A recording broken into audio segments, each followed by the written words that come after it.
Полицијата и поднесе кривична пријава на судиката Лорета Ѓорѓиева за измама во службата.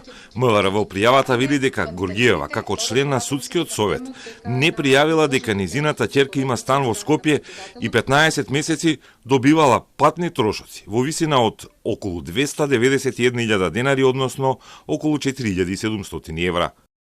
Од 26 август 2022 година до 15 јануари 2024 година, со намера за себе да прибави противправна имотна корист, со неприкажување на фактот дека има промени во имотната состојба на членовите на низиното потесно семејство, не поднела навремено известување до председателот на судски совет, дека нема да користи патни трошоци за патување на релација од Струмица како место на живење, до Скопје како место на извршување на работата и обратно, со што го довела во заблуда судскиот совет да ја исплаќа надоместок на трошоци за превоз. Телма ја контактираше судиката Ѓорѓиева, која ни рече дека прв пат од нас слуша за пријавата и дека е во судница во судот во Струмица, каде се врати по завршување на мандатот.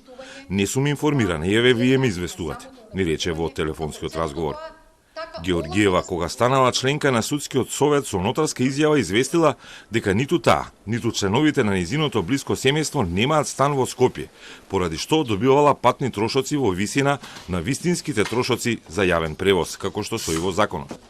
Картата Струмица Скопје на месечно ниво чинела околу 320 евра.